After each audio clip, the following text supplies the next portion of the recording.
She was quiet, graceful, and completely invisible in her own marriage. Clara Bennett, a talented artist with a heart full of dreams, agreed to a cold, emotionless contract, marrying a billionaire CEO just to save her late father's gallery. For 2 whole years, she lived like a ghost in a golden cage. No touch, no love, no hope. But what she didn't know was that the man who refused to love her was hiding a heart broken beyond repair. This is the story of a loveless marriage that became the deepest kind of love. The soft rustle of pine trees danced in the cold wind outside Maple Hill, a picturesque town where traditions were valued more than truth. On the surface, it looked like the kind of place where fairy tales were born. But for Clara Bennett, life had become anything but magical. She stood in front of the grand iron gates of the Reed estate, a suitcase in her hand and a storm of questions in her heart. The mansion loomed ahead like a stone castle, beautiful, cold, untouchable, much like the man she was about to marry. Inside, Lucas Reed, the CEO of Reed Innovations, reviewed merger contracts with precision only a machine could replicate. He had no time for emotions, no patience for distractions, and certainly no space for love. His business was under threat, and the board needed to see a settled man, a man with a home, a wife, a picture-perfect life.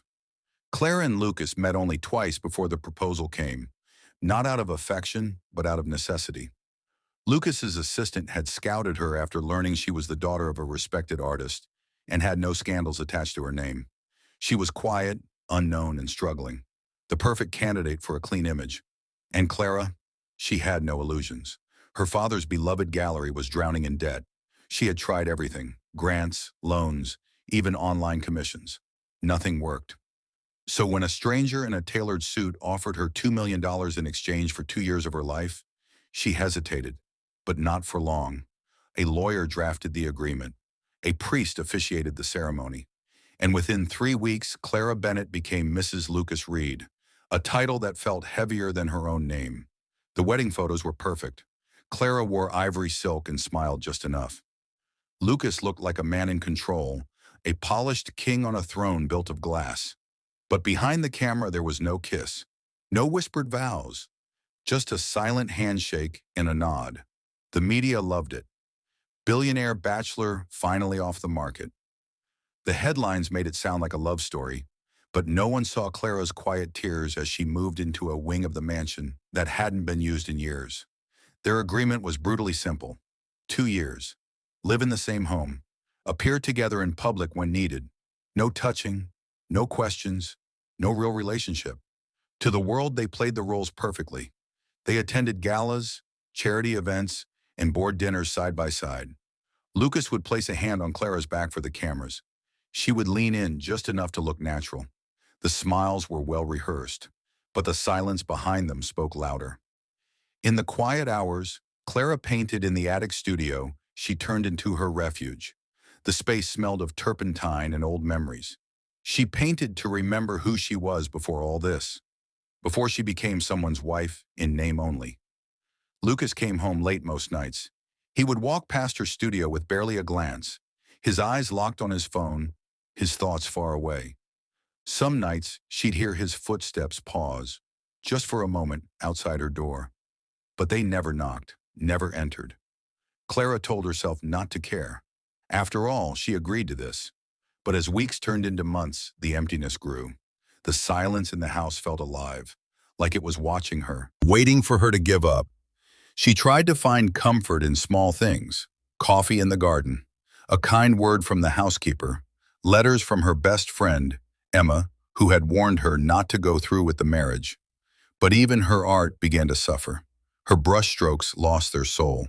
Her canvases were filled with cold blues and grays. People began to notice the change. At her first solo show since the wedding, one critic whispered, "She paints like someone who's grieving." She was. She was grieving the loss of her freedom, her voice, her sense of being seen. Meanwhile, Lucas worked longer hours, built higher walls. He wasn't cruel. He was just unreachable. His pain was hidden behind spreadsheets and deadlines. He didn't know how to let anyone in, especially not Clara, whose presence stirred things he had buried long ago. Sometimes when he looked at her across the dinner table, something flickered in his eyes. Guilt, curiosity, want. But whatever it was, it died before it could grow. Once, she asked him, gently, "Do you ever regret this?" He looked at her for a long time before answering, "No. Do you?" She smiled bitterly, "Only on the quiet days." And in this house, every day is quiet. Neither of them spoke after that. But there were moments when Lucas would find one of her unfinished paintings and stop to stare, moments when Clara would hear his voice from across the hall and wish he'd say her name like it meant something. She began to wonder, was he always this cold, or did someone make him that way? One rainy night, she found a torn photo in the study drawer. Lucas, younger, arms around a woman with sharp eyes and a cruel smile. Clara didn't ask. She wasn't allowed to. But the picture whispered secrets, and Clara listened. She began to understand that Lucas wasn't heartless. He was hurt. Still, understanding didn't erase the ache of loneliness. Some nights Clara would sit at her window, watching the raindrops race, and ask herself how much a soul could take before it shattered. She remembered the way her father once told her, "Don't marry for convenience, marry for connection, or you'll wake up one day and realize you're sharing your life with a ghost." Now she was the ghost.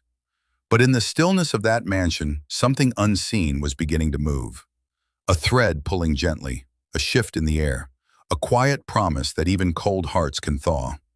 And though neither Clara nor Lucas knew it yet, the arrangement they thought was emotionless would soon become the beginning of a love story that would challenge everything they believed. To most, Lucas Reed looked like the perfect man. Sharp jawline, impeccable suits, a voice that could silence a boardroom. People respected him, feared him, admired him, but no one really knew him. No one knew the man behind the billion-dollar smile, the man who once believed in love, only to be broken beyond repair. Not even Clara. She thought he was simply cold, closed off. But his silence wasn't cruelty. It was survival. Years before Clara ever entered his life, Lucas had given his heart to a woman named Vanessa Hale. Vanessa was beautiful, charming, and ruthless beneath the surface. When she walked into his life, Lucas was still building his empire. Hungry, hopeful, and blind to danger. She had played the part of the perfect girlfriend. She laughed at his jokes, stroked his ego, and whispered dreams into his ear. And he, naive and aching for connection, fell hard. He bought her everything. Trust, time, even plans for marriage. Until one night it all collapsed. It started with a leaked email, then photos, then bank transfers. She had been working with one of his biggest competitors, feeding them private documents while slowly draining his trust fund. And when it all came out, she didn't even deny it. Her words still echoed in his mind. "You're just a ladder, Lucas. I climbed. That's all." The press had a field day. Billionaire betrayed, lover or leech. Stocks plummeted.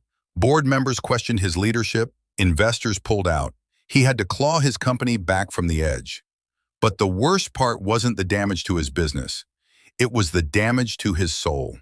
That betrayal carved something deep into Lucas, a scar no amount of wealth or logic could erase. It left him unable to trust, unable to believe that someone could want him for anything other than what he could give. So he made a vow. No more love, no more vulnerability, no more giving anyone the power to destroy him. Which is why when the board demanded he settle down for stability, he didn't choose love. He chose Clara, a stranger with no agenda. A woman who from the outside looked safe. She was honest, quiet, financially struggling. She had no reason to play games. That's what made her perfect. But he didn't expect to feel drawn to her. At first she was easy to ignore. She kept to her side of the house, respectful of boundaries, and spoke only when needed. But over time, Lucas began to notice the little things. The way she left fresh flowers in the hallway, even though he never asked. How she greeted the staff with real warmth. How she still smiled after everything she had lost. She reminded him of everything he had shut out. Beauty, gentleness, kindness. And it terrified him. Because feelings meant cracks, and cracks meant risk. So he kept his walls high. He buried himself in spreadsheets and sleepless nights.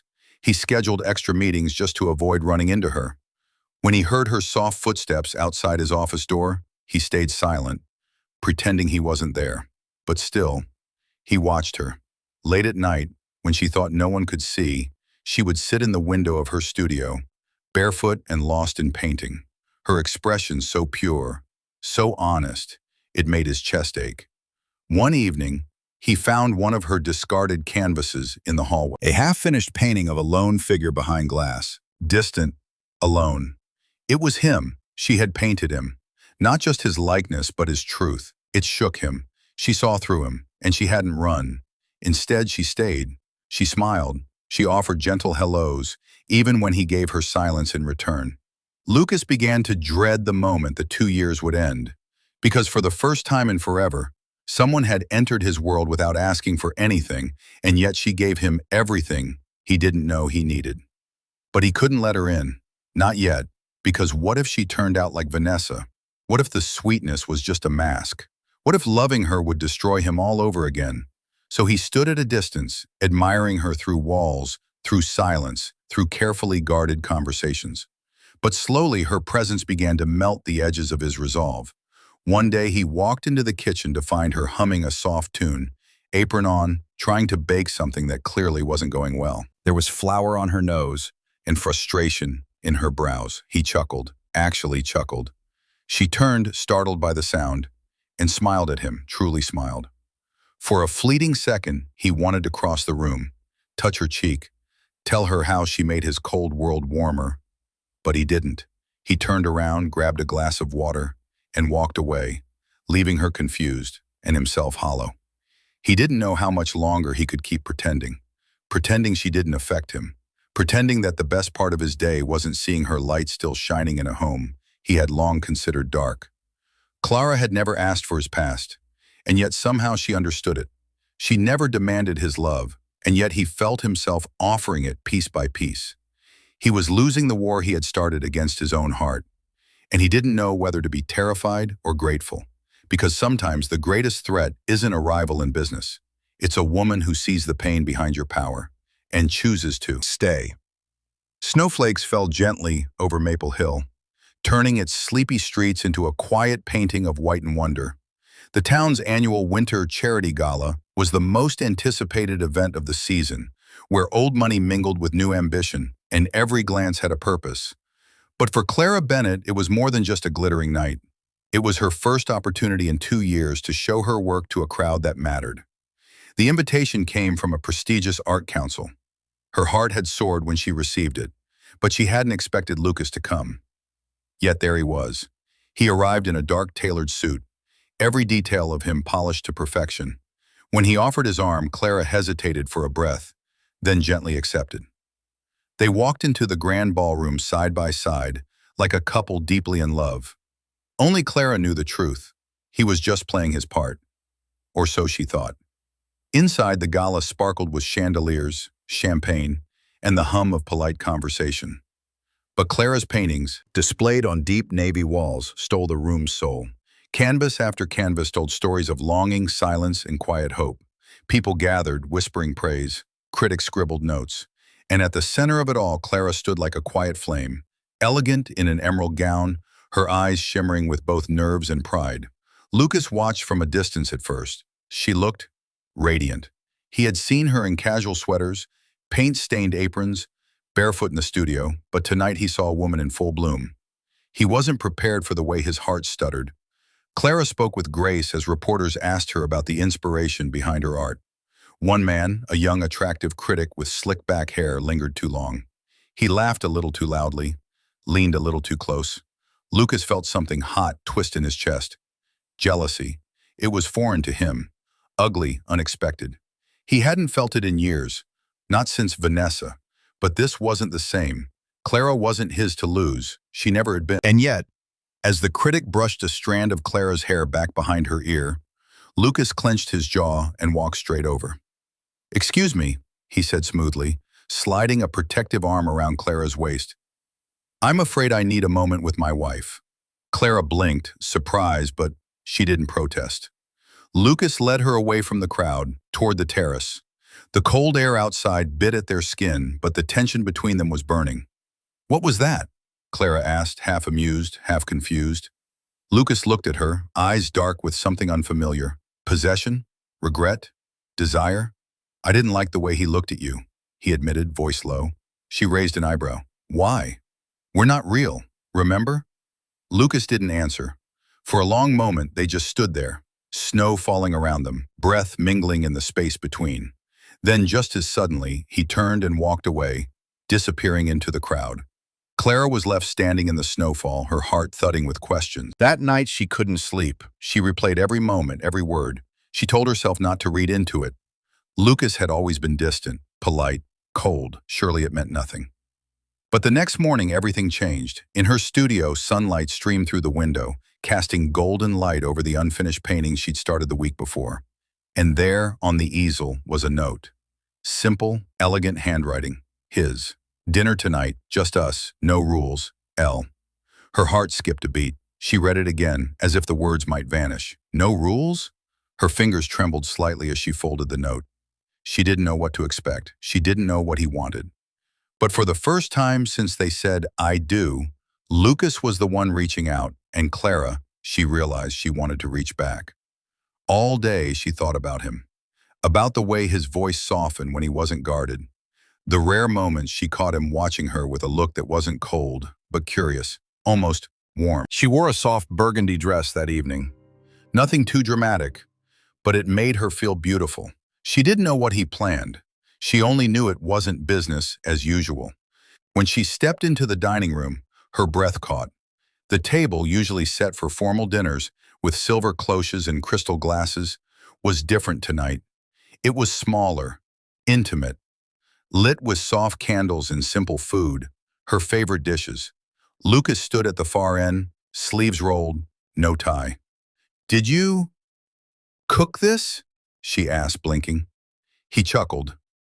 Let's just say I didn't let the chef overthink it. She smiled, her heart warming. They sat. At first, there was silence, but not the usual awkward silence. This one was thick with anticipation, like a pause before a beautiful song. Then he spoke. I owe you more than an apology, Clara. She looked at him surprised. I married you for convenience. I thought that if I kept it all about business, I could avoid ever feeling again. But you, he paused, voice caught. You broke through, without even trying. She felt her throat tighten. I don't know when it started, he continued. Maybe it was the way you never judged me, or the way you keep your softness in a world that tries to harden people. But last night, when I saw someone else wanting your attention, it hit me. He looked at her directly. I don't want to be your business partner anymore. I want to be your husband, for real. Clara stared at him, stunned. All this time she had guarded her heart, thinking she was alone in her silent love, and now here he was, bearing his truth, giving her the very thing she thought she'd never have. She didn't answer right away. Instead, she reached across the table and placed her hand over his. Warm, real, brave. Then let's throw away the contract, she whispered, and start from the beginning. Outside, the snow kept falling, but inside that candlelit room, a fire finally began to burn. That dinner had started as a quiet attempt at closeness, but it became something more. A spark had been lit, and for the first time, neither Lucas nor Clara tried to put it out. The walls Lucas had built so carefully, ice thick and years old, began to crack. They didn't fall in love all at once. It wasn't a sudden storm of passion. It was slow, careful, honest. Like sunlight, melting snow, one moment at a time. The night after dinner, they stayed up talking until the candles melted down to wax puddles. Lucas shared stories of his childhood, growing up lonely in a big, cold house after his mother passed and his father drowned himself in work.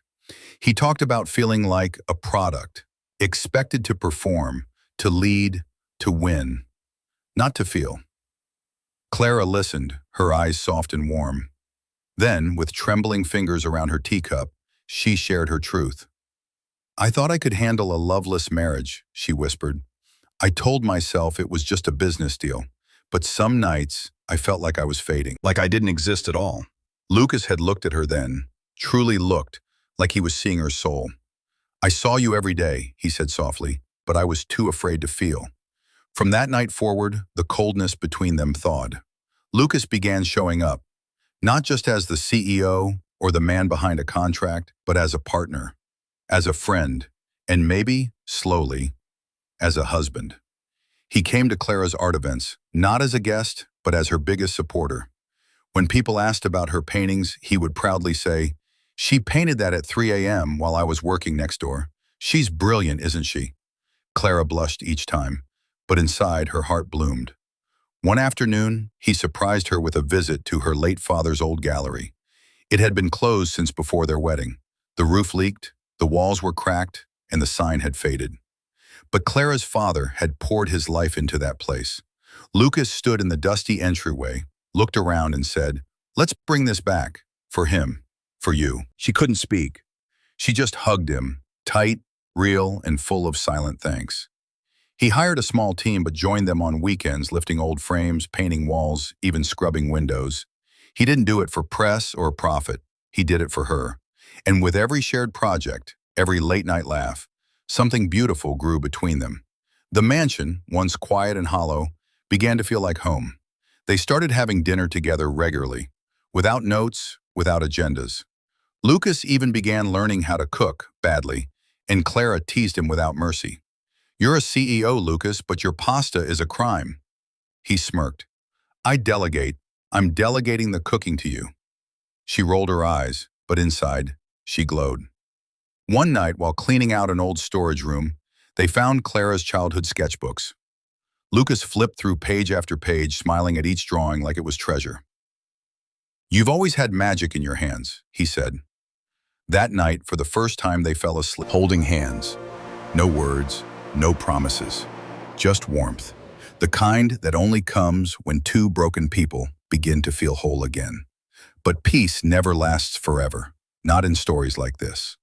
It started with a message from Lucas's assistant, a name from the past, Vanessa Hale. She had requested a meeting. At first, Lucas laughed it off. She's probably desperate. Let her rot in whatever lies she's living now. But Clara noticed the way his shoulders stiffened, the way he avoided eye contact, the way he didn't delete the message right away. Then came the phone calls, blocked numbers, no voicemail, but they kept coming. Lucas became distracted, distant again, not cold, but restless, like a man being haunted by something only he could see. Clara asked, gently, "Is there something you want to tell me?" Lucas paused, torn. "I thought I buried her," he said quietly. "But some ghosts don't stay down." One afternoon, Clara walked into Lucas's home office and found him staring out the window. Clenched. "She's back," he said finally. "Vanessa. She's in town. She wants to talk." Clara's heart dropped. A swirl of emotion rose in her chest. Fear, insecurity, pain, but also something else. Strength. She stepped forward. "Are you going to see her?" Lucas turned. His voice was low but certain. "Only if you come with me." Clara blinked. "What?" "I won't give her power over me again," he said. "Not without you there. You are the only truth I trust now." Her eyes welled. This wasn't the man she married. This was a man becoming real, a man shedding his fear. But Clara knew this wasn't over. Vanessa had broken him once. And even if Lucas no longer loved her, some wounds didn't heal with time alone. They would have to face the past, together, if they had any hope of protecting the fragile, beautiful thing they had just begun to build. And as snow began to fall once again outside their window, Clara whispered, "Then let's face her, together." Even love that begins in silence can become the loudest kind of truth. Vanessa, Lucas's ex, suddenly appeared at his office. Seeing his growing fame and public happiness with Clara, she wanted back in and threatened to leak lies about their contract marriage. That night, Lucas told Clara everything. He expected her to walk away. Instead, she stood taller.